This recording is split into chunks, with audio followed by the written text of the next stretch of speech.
part of Turkey's armed forces. The reverberations are still rippling across Turkey after last month's failed military coup. The purges in the military, the police, in academia have been accompanied by a crackdown on the news media. So far, 16 television channels, 45 newspapers, 3 news agencies, and myriad websites have all been shut down.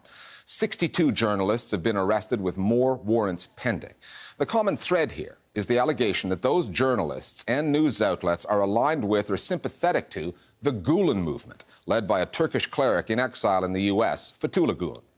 Gulen is a former ally of President Tayyip Erdogan, but that relationship went sour a few years back, and Erdogan now accuses Gulenists and their media outlets of trying to create a parallel state in Turkey and masterminding the coup attempt.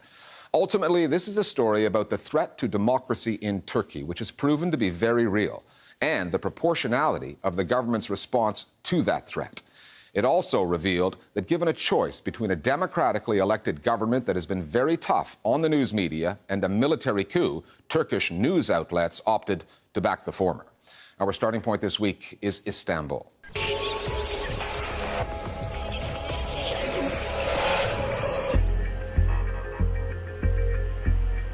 A parade of Turkish journalists rounded up and taken to court for alleged ties to the Gulen movement, the organization the government says was behind the botched coup. The number of journalists arrested, 62, was just that, a number, until a reporter based in Washington, Mahir Zeynalov, through a simple yet potent series of tweets, turned their legal cases into stories by showing the faces behind the figures. There's a story behind of each of these reporters. They are excellent columnists, excellent reporters. And I can say that not all of them were Gülen movement followers. There's, for example, Şahin Alpay, who is a left-wing columnist who has been always supporting liberal democracy. If there's someone who should be blamed for military coup d'etat, Şahin Alpay would be the last one. Or Nazlı Ilıcak, who is a liberal democrat who has always promoted civilian governments and always wanted lesser role of military in politics. And when I decided to tell their stories, I summed up in every tweet.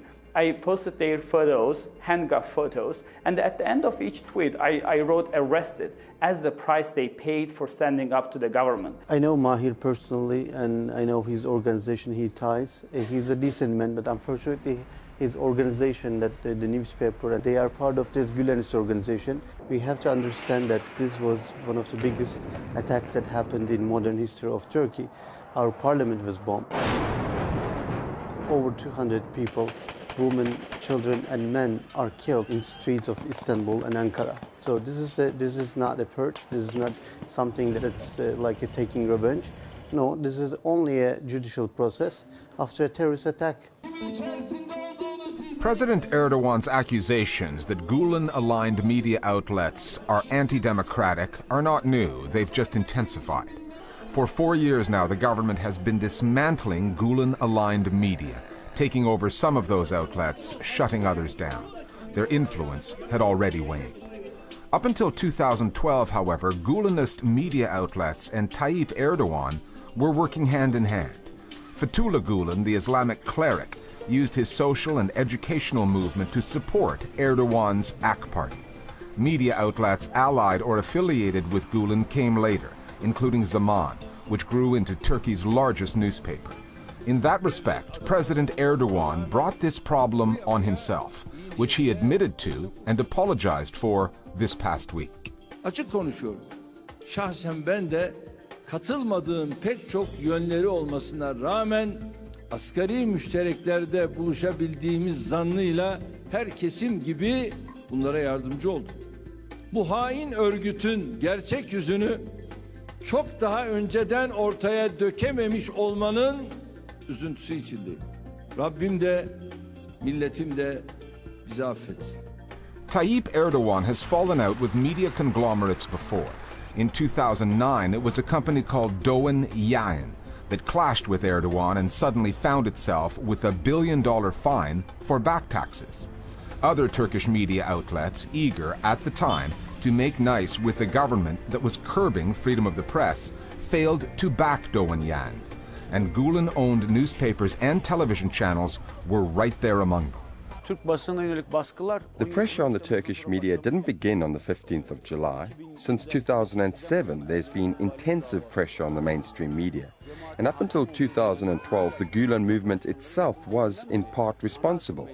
While journalists were being arrested, while newspapers weren't able to function and a climate of fear was spreading, the Gulen movement was telling the world that there is democracy and a free press in Turkey. And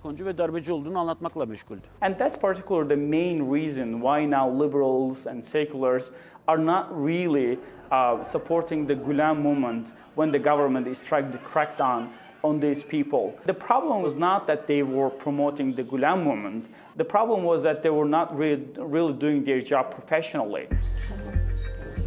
In the 13 years since Tayyip Erdogan was first elected prime minister, the vast majority of privately owned TV channels in Turkey have become pro-government.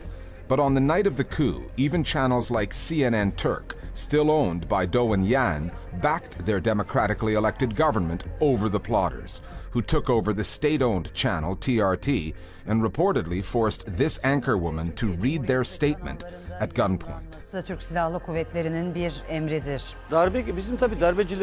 The people trying to overthrow the government thought announcing the coup on TRT would ensure its success, which shows how backwards and dated their thinking is.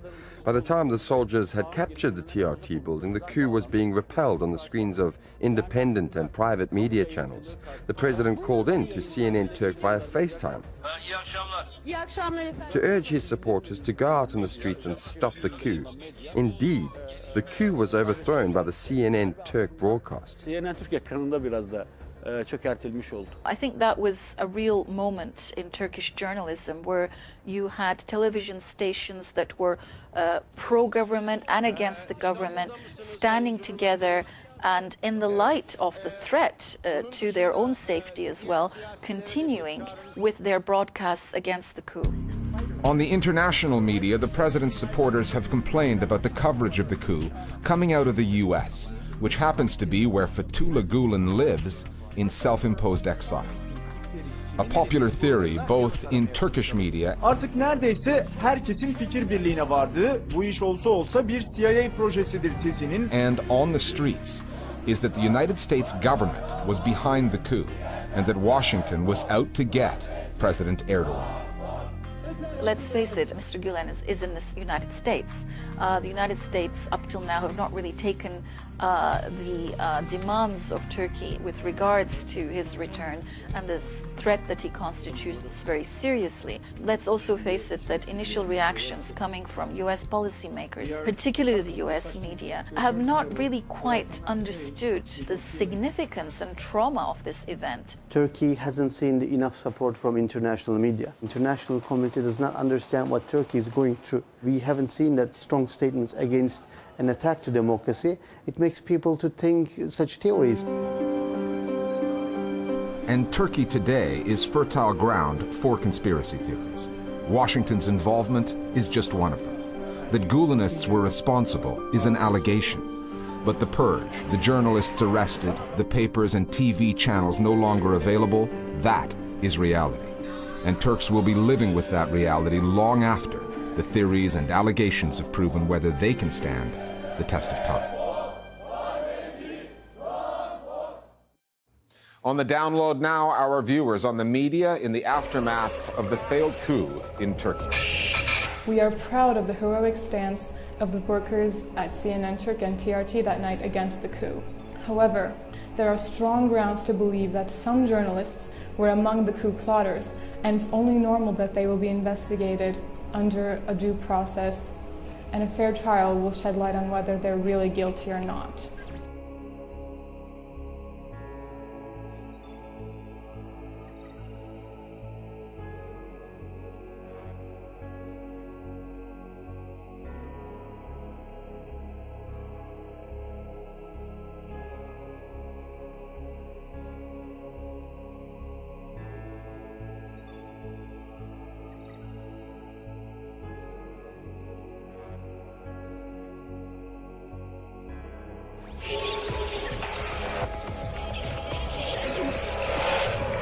Other media stories that are on our radar this week. There's a new piece of legislation before the Israeli parliament pertaining to Facebook.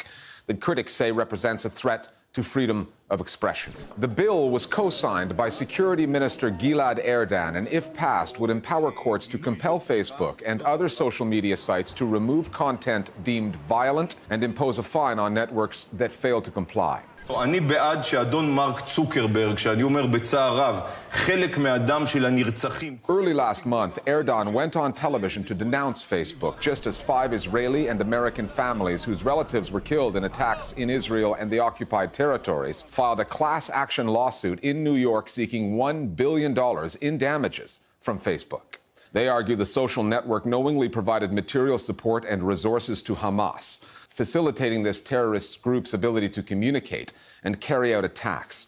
Facebook did not respond directly to the lawsuit, but has reiterated its policy, quote, "We urge people to use our reporting tools if they find content that they believe violates our standards, so we can investigate and take swift action." The UK's Guardian newspaper is desperate to cut costs after a disastrous financial year, and so the newsroom is shrinking significantly in size. More than 250 employees, including 70 journalists, are leaving, taking buyouts. They include Middle East editor Ian Black, who we've had here on The Listening Post, digital editor Matt Wells, and security reporter Richard Norton-Taylor. The Guardian Media Group, the paper's parent company, has announced a record loss of $230 million, raising questions about the Guardian's business model. The newspaper has long resisted going the paywall route, advocating free content instead, and then becoming the second most read online newspaper in the world. However, with Facebook and Google dominating the mobile ad market, plus the rise of ad blockers, The Guardian is now betting on a membership model, relying more and more on voluntary donations from loyal readers. And the jury's still out on that strategy. Journalists in Tajikistan have been advised to keep it simple, not by their editors, but by their government, which says it will fine them for using words that are, quote, incomprehensible to readers. President Emomali Rahman, who's held power there since 1992, has a thing about language, banning Russian as an official language in Tajikistan in 2009. His government also takes issue with the influence of Persian and Dari, spoken in nearby Iran and Afghanistan. This new ban on incomprehensible language, according to reports on Russian news sites, relates to words imported from Persian.